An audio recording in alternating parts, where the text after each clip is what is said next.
everybody, and welcome to Let's Look at Shadow Warrior. I guess to be 100% accurate here and to avoid confusion, this is not Shadow Warrior, you know, the 90s PC title. This is instead Shadow Warrior 2013, the reimagined reboot as published by Devolver Digital and as developed by Flying Wild Hog, who you may know from their work on Hard Reset, which is a mega hard, you know, reminiscent of the 90s shooter, kind of like this one, released in 2011. Also, I believe there were developers in that studio that worked on Painkiller and also guys from CD Projekt Red, I think. But anyway, that is neither here nor there. You're probably going to get a pretty good feel for what the ethos or the MO of the studio is as soon as we get started, but I guess I'll explain it as well before we get in here. So this is a reboot of, you know, the 20-year-old-ish franchise at this point that definitely kind of tries to serve as an antithesis to modern shooters. So this is not military-based. This is not a even pseudo-strategical or tactical shooter. This is a man shooter primarily focused on gunning down tons of fucking demons and bad guys, cutting them up with your sword and being like, whoa, did I just cut that dude's arm off? That's pretty cool. So that's what we're going to be dealing with here. I've played about 3 hours of Shadow Warrior, and that is spread out amongst a little bit of time that I spent with the beta before the game actually came out, as well as about 2 hours with the final version that came out earlier this week on Steam for $40. So it's kind of budget priced, but also not really. It's like AA budget priced. In any case, as you can see, there are 17 single-player chapters in the game, which is pretty crazy. Let's put it this way, this is probably not one of those games where you're gonna finish it in like 2 hours and be like, why did I pay $20 for this, right? I mean, obviously this is $40. I'm just making a veiled Gone Home or Brothers joke, but in any case, each one of these chapters probably represents about 20 minutes if you're really blitzkrieging through it, or, you know, ideally, if you're taking your time, maybe 30 to 45 minutes. At least that's how it's been for me so far. So we're going to go into Chapter 2, and we're going to load into the very earliest save here. And after it loads up, we will probably get a little bit of story, but I'll set the stage as well. We're playing as Wang. I never played the original Shadow Warrior, so don't let me come out here and say, like, oh, this is so reminiscent of the original. I never played it, so I would be totally being a poser to you right there. But basically, we are looking for pieces of this sword called the Nobutsuru Kage, and in the process of us trying to do a business deal, something went awry. The sword has been taken by some evil villain, and we've actually teamed up with a demon named Hoji, who is giving us special powers to help us get it back so that he can return to his own realm, which is a little bit of a spoiler, but not really. Anyway, or that will allow him to determine who imprisoned him in the world of the living. In any case, I believe on this mission we are going back to Wang's house, or we're getting ready to go back to Wang's house in order to kind of gear up so we can do an assault to get the sword back. In any case, as you can see, things are a little bit effed up here. By the way, you know, visually speaking, I hate to talk over the dialogue here, but you will probably hear a lot as we play. And, you know, there's not that much story, at least so far. It's mostly focused on the action. So we're going to be shooting a bunch of demons here, but as you can see, visually, the game looks pretty good, you know, for... I hesitate to call it a budget price title, because, you know, $40 is not really that budget priced. I mean, oh, watch out for the Titsubishi. When Saints Row the 4th came out, or Saints Row 4, it was only $50, so it's not that dissimilar to the pricing of some AAA games, even though, of course, you know, Saints Row did market itself as being a little bit budget priced as well. I'm not sure what this guy's doing here. But anyway, it's still expensive relative to a lot of the games that I cover on my channel. I think that's important to keep in mind. Anyway, let's cut these dudes up, and I'll start talking about the actual combat of the game, because that is what matters the most. So you can see, like, with the sword, it's almost a little bit reminiscent of something like Metal Gear Rising Revengeance's Blade Mode, where there's a lot of, you know, different parts of the body that you can chop off here, and we can actually absorb, like, enemy souls and pick up some money for ourselves. And it's also got kind of a DMC element where after every kind of spell of combat that we go through, there is going to be a score that we get. I got 2 shurikens out of 5 there, which is not good. I'm actually just going to go into our options here and see if I can put on subtitles. Yeah, that should be good.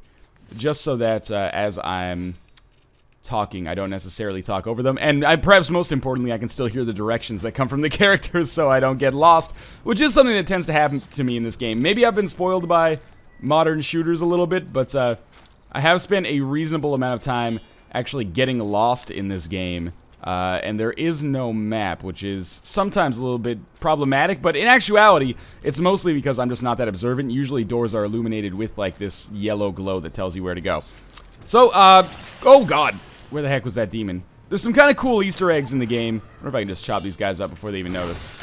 But there's some kind of cool Easter eggs in the game. like hard reset arcade cabinets. There's also a Hotline Miami arcade cabinet, which you can see over here, which is cool. Devolver Digital. Hey!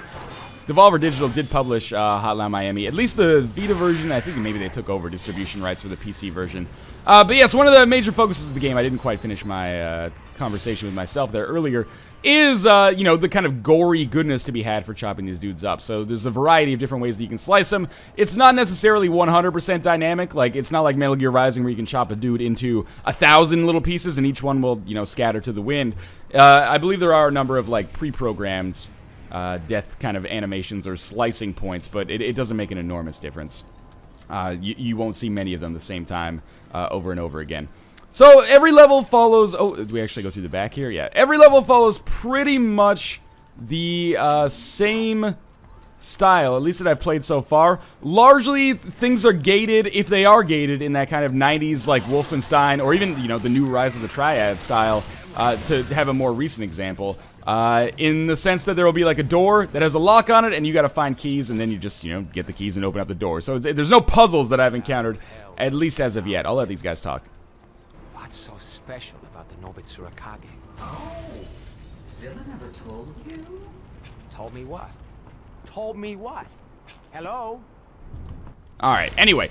Also, in terms of the combat, this is a big thing that I have not mentioned yet. It actually does make a major impact in the way that you play the game. You have special powers, so you do have some magical abilities given to you by this demon. So essentially, if you type out like a combo on the keyboard and then click a mouse button, you can activate a special power. So here I am using my healing ability. This is like DD, right mouse button. I can't heal past 65 health, though, so I already have 81, as you can see down there. No regenerating health, except for that. This is a health pack and don't die kind of game, if that makes sense, in the vein of, again, you know, the games it's obviously aping, or to put it more politely, being reminiscent of. Also, we are going to come across a ton of ammo, and there is an RPG system in the game as well, so if I don't think it's escape, I think it might actually be the U key, U for upgrades. We can see the upgrade system here, so we have like key things that we can get, which are essentially katana moves that we can do. So I have Tiger's Roar, for example. This basic technique channels ki in the form of a shockwave that knocks down enemies in a 4-meter range, rendering them unconscious for up to 3 seconds. Effect increases with charging time. Tap WW, then hold RMB, release to execute. So this is a sword combo that I'll do. I have a couple of them. I'm not sure if I have the ones that I've already unlocked at this point in the game, because I have gone back, I guess, a little bit. But as you unlock these, you actually tattoo your back and body, which is kind of cool.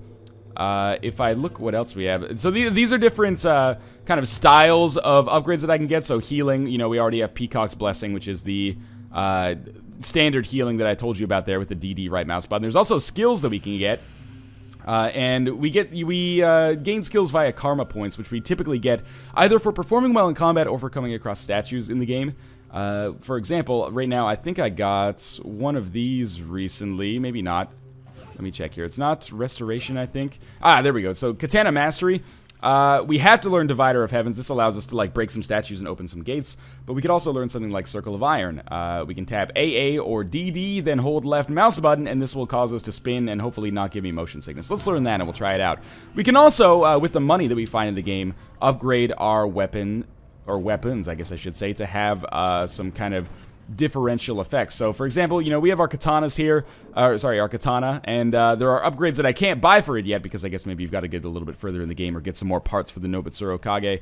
But we also have shurikens that we can throw, but if I go to something like our revolver, which is the only other weapon we have at this point in the game, for $1,000 I could get an extended barrel, which would increase accuracy by 50%. Anyway, you probably get the gist of it by now. Essentially, there's 3 different kind of upgrade systems, each using a different kind of in-game currency. So let's try our spin here.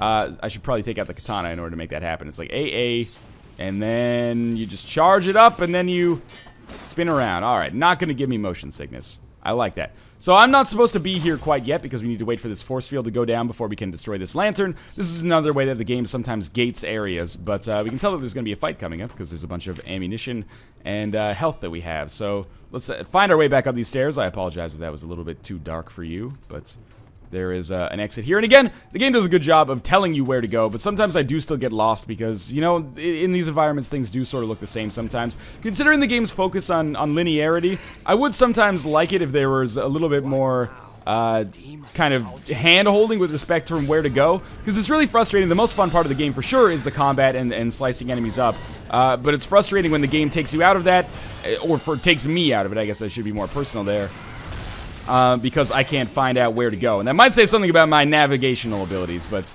by the same token, it has sort of killed some of the momentum I have in the game when I, spend 10 minutes chopping enemies up, and then it takes me another 10 minutes to find out where to go. I will say that that has not happened consistently. It's only happened a few times, but it's happened more times than I would like in a game, again, with a focus on linearity like this, even a map. And I can see the problem for sure with giving that kind of direction is that... Oh, I already have 71 health, which is good. I'll let them talk. They're protecting her. Protecting her or massacring everything else. Apparently it's all the same to them.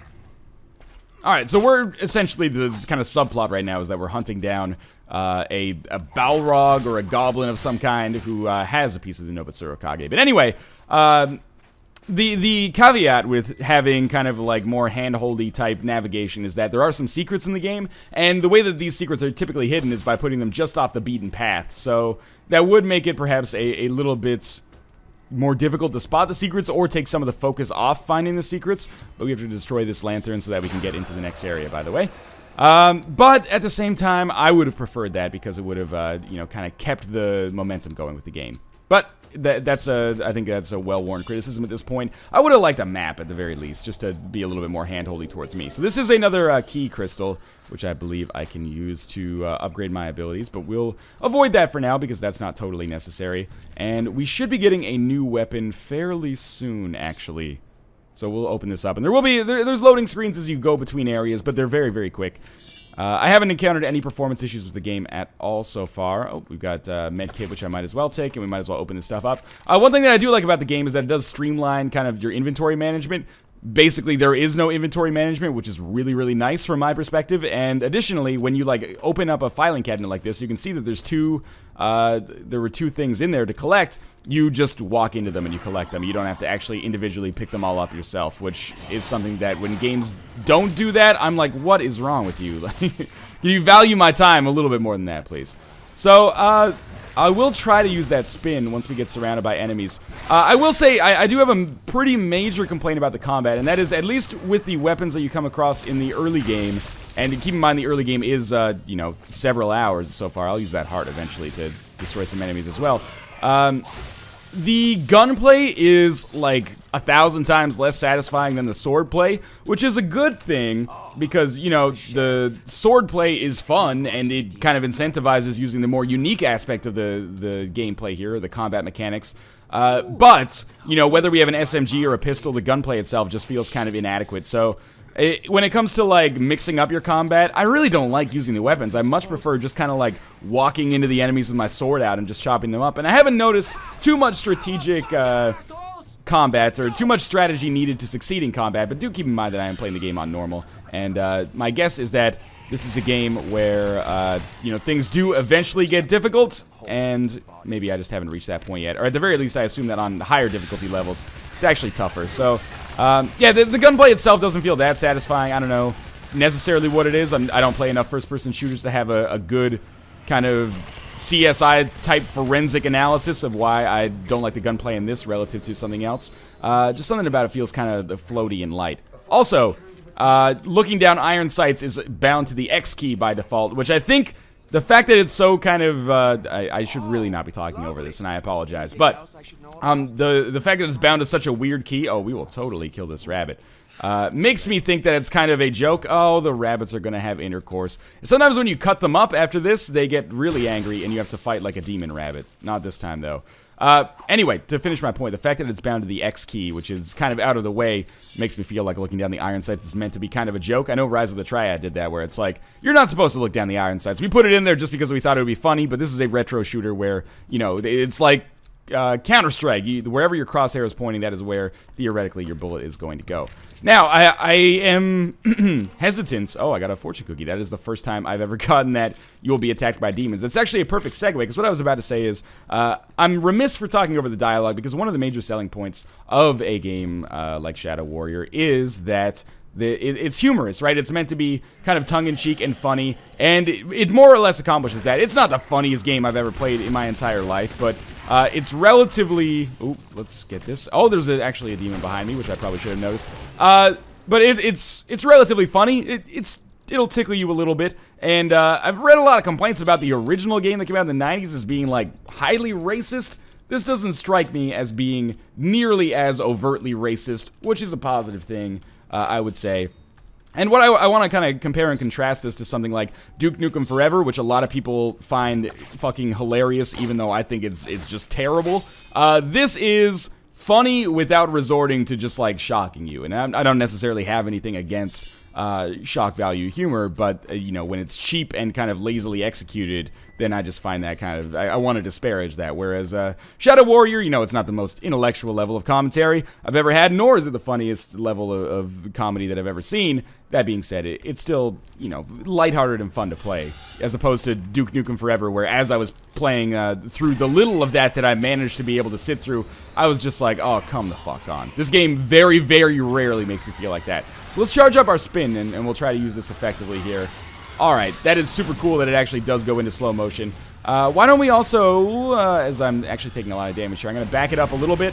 Holy shit. We'll heal up a little bit, and then I will use my other sword power, which I think is like WWRMB. And what this does is it knocks back enemies in a 4-meter radius. So by doing that, I can kind of stun these guys on the ground and then chop them up.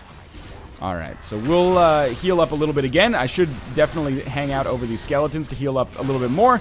And this is a pretty good example of both the positives and negatives that are sometimes inherent in Shadow Warrior. By the way, if you're wondering why that demon looks super strong, as you use your powers, there is a higher percentage chance that the enemies that you're coming across are going to become extra demonic and become more difficult to kill, which is kind of cool. So you're supposed to have to balance your use of the powers, and you know you want to use them as much as possible, but the more you use them, then the more difficult enemies become as well. So it's kind of cool dynamic balancing, even though it hasn't really affected me that much in the time that I played the game so far. But again, I am still relatively early. I guess I've struck fear into the hearts of these enemies and killed them. So that was a pretty good spell of combat for me. 3 out of 5 is better than I usually do, which is perhaps a little bit disappointing. But in any case, we'll move on. But yeah, positives and negatives. Fast, like, carnage that is really fast-paced might be a more elegant way to put that. But additionally, kind of repetitive for sure. And one of the complaints that I've read in a lot of major reviews is that the campaign actually is accused of overstaying its welcome a little bit. So I did mention earlier that if you're the kind of person who... oh, there's some secrets back here, I think. If you're the kind of person who gets... or they want to get as much kind of time out of a game as is possible, then this might be right up your alley. If you're the kind of person who prefers kind of a truncated and tight campaign versus something that is perhaps a little bit sprawling and may overstay its welcome, then maybe you might find yourself disliking the time that you spend with this game later. I can't necessarily say that with authority, though. Okay, so there's another rabbit. He did not become a demon, thankfully. So they want it? Yeah. There's gotta be... oh god, I created demon rabbit. There's gotta be an achievement at some point for killing all the rabbits in the game. I just can't live with myself if there's not. In any case, or we killing X number of rabbits. I really like how... oh Jesus, there's demons here too. This might actually be a real problem. I really like how the music changes to like that speed metal when you accidentally piss off a rabbit and it chooses to become a demon and attack you. So we'll cut that guy's head off. And we'll get graded there. 3.5. Pretty good. Let's move onwards here. I sometimes... this is where, you know, in the other environments, I don't necessarily get lost very much. This is the environment type where I get lost all the goddamn time because it's all bamboo shoots and it's half dark and it can be difficult to see where you're going. And this is a kind of environment that, at least so far, the game has come back to a lot. When you start the game, you spend a lot of time in this type of environment. There's body parts, which means I've been here before, but this might be the right way to go this time. Maybe follow the lanterns. And I was pleasantly surprised that as the game has gone on, you know, you spend some more time in cities and, you know, interior environments, which, at least conceptually for me, are a little bit easier to navigate. But there have been some kind of sprawling outdoor environments and bamboo forests that I have found it very, very difficult to navigate effectively. I hear a demon, unless that is just an angry rabbit, but I'm gonna hunt you. Okay, there we go. And is this still the right way to go? This is the most rabbits I have ever seen on a single level. Okay, so there's demons over here. I believe we do have a small boss fight at the end of this, and I'm kind of unqualified to talk about the boss fights in all honesty, because I have only seen one of them, maybe two of them. And there have been some segments in the game I should totally talk about that have broken up the monotony a little bit. And, you know, whether or not you're into that is actually going to depend on your thoughts on things like, is this over? Do I get graded now? Good. It's going to depend on your thoughts on things like turret segments, because I have run across the turret section of the game where you basically, you know, you get on a mounted turret and then you shoot at some enemies that are flying and you shoot them before they get to you, and I'm still a little bit tired of those, and I think to a certain extent, as you can see, we do encounter flying enemies. We will fight that boss very soon.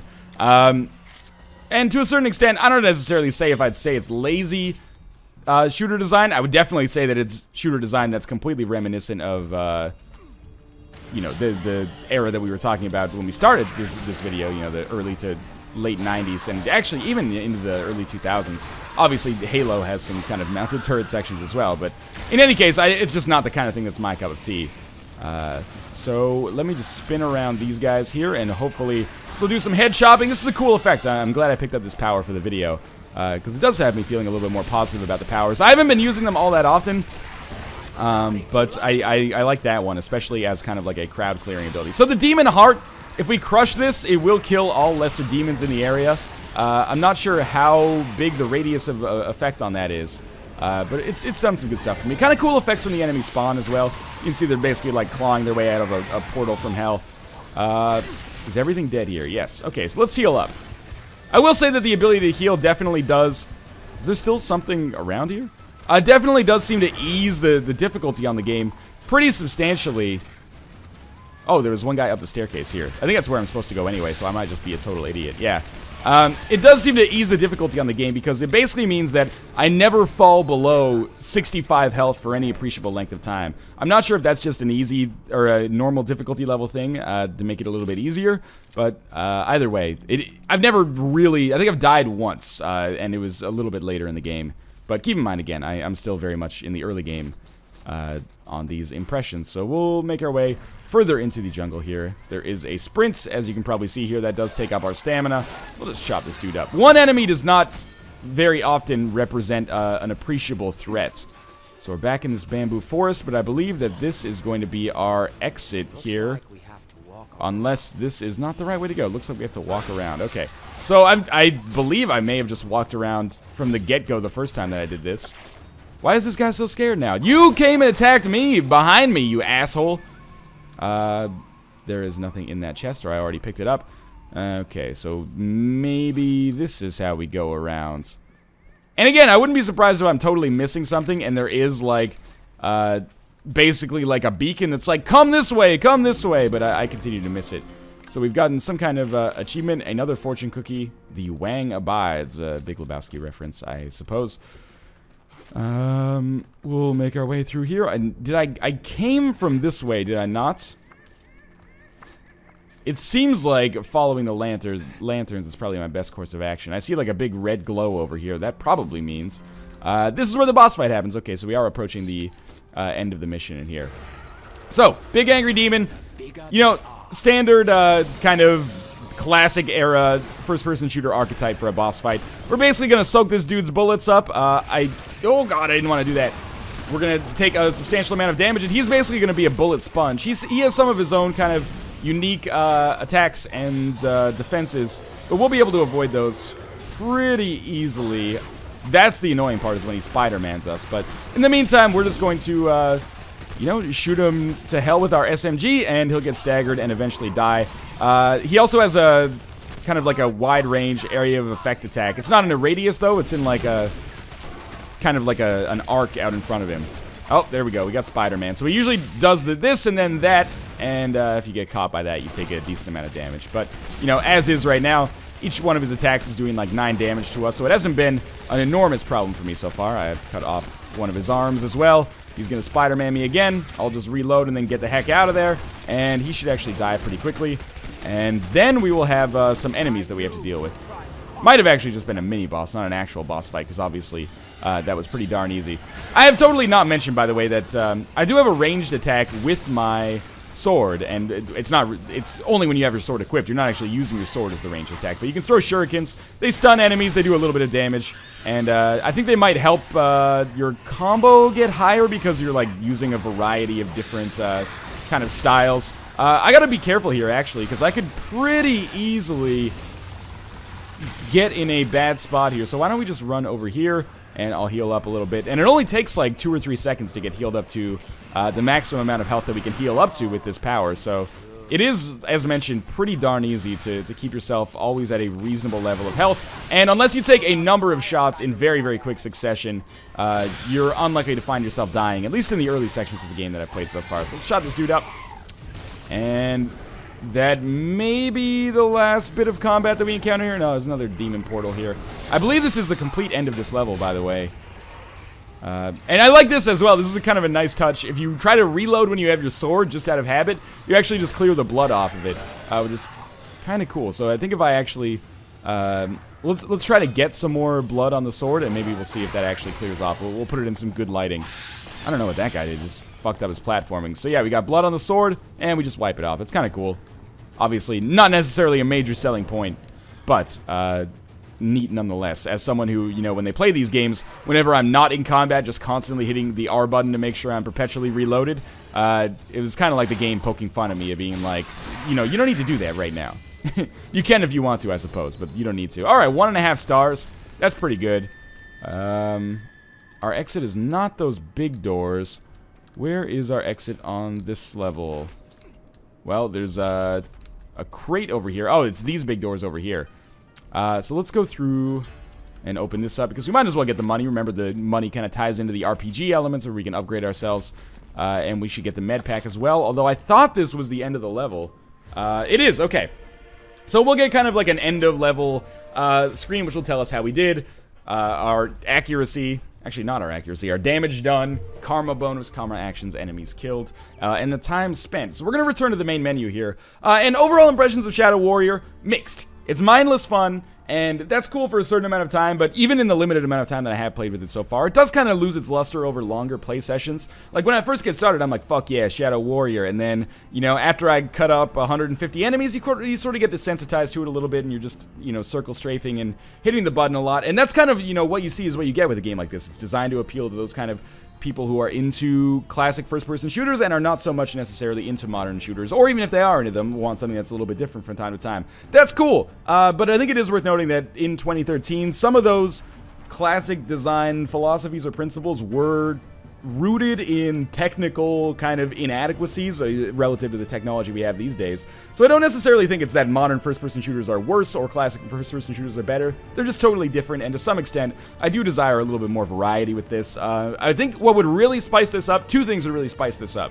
One is requiring more precision in combat. I don't think Metal Gear Rising was or Metal Gear Rising Revengeance, I guess to be 100% accurate, was the be-all, end-all of sword-based combat necessarily, but it did require precision. Like, you had to hit certain body parts with your sword to dismember or otherwise incapacitate the enemy. That was neat, and also the ability, of course, to chop them up into a trillion pieces added some variety to the combat, where at the end of every wave, you essentially were just dicing dudes up. Whereas opposed to this one, you're still dicing them up, but I don't know, it feels a little bit rote the more you do. Also, it would be totally awesome if there was some way to add a multiplayer mode into this. I know that that is probably a complaint that the developers and publisher are sick of hearing by now, if I had to guess.